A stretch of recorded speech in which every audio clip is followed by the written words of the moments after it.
Hi, I'm Dave Genz with Rick Johnson from Midwest Outdoors. Today we're going back into a small lake back in the woods here ways, and a lot of times the lakes are hard to get to. They're a better quality of fishing. How far do you think it is back there, Dave?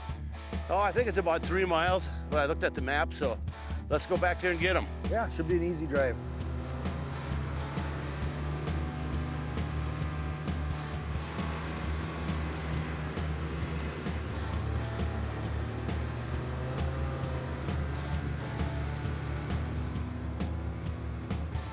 I just drilled this hole, and man, they're just stacked in here. And usually, first drop, first hole, you know, you get that first one to bite. Oh, feels like a good one. It's heavy. Oh,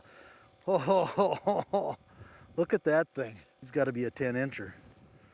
Look at the colors on that thing. I'm just trembling. I'm so excited.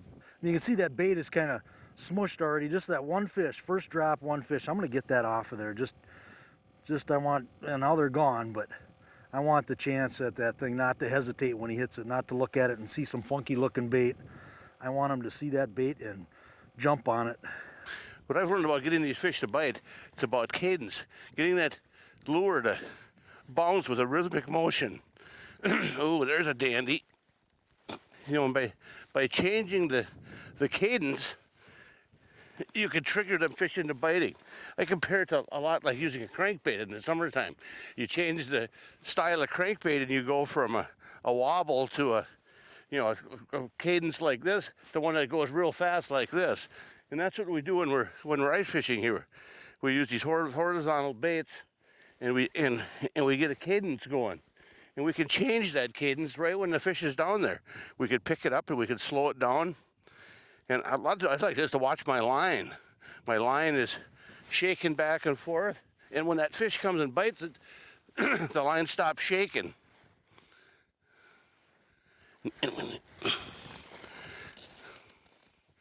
These are some dandy bluegills. Why it pays sometimes to go back into these lakes that are a little harder to get to. Today, we have it all to ourselves. There's nobody out here but us. Now we'll get that cadence going. You know, I know a lot of people like to use spring bobbers, but sometimes you can't pick up the speed enough on on the cadence to get to trigger them strikes. So I feel I can slow it down as slow as I want it, but I can also pick up the cadence and make it move very rapidly. It attacks the fish's lateral line. You know, it starts up by the back of their eyes, moves down the side of their body, and it's got to feel good to them. You know, that's another thing a lure's got to do. It's not got to look good. It's got to taste good. It's got to feel good, and that's what cadence is about, is to making that lure feel good to the fish, so they'll come up and strike that lure.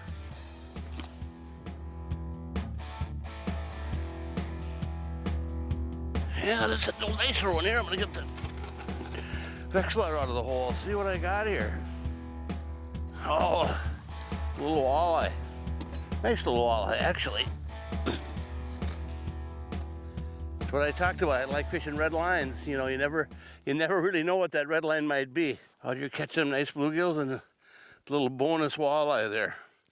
If I was hungry for fish, he would definitely go in the bucket, but I've been eating fish pretty regular the last few days. You know, another thing about doing this cadence thing, you know, you hear a lot of people talking about spinning lures. As long as you keep that cadence going, the lure doesn't spin. And then I come up here and even the little ones bite it. Guess we'd call it a cutter sometimes when we catch them this size. The kind I really like to eat. Smaller ones eat a lot better than them big ones do. I think it's because they cook up really quick.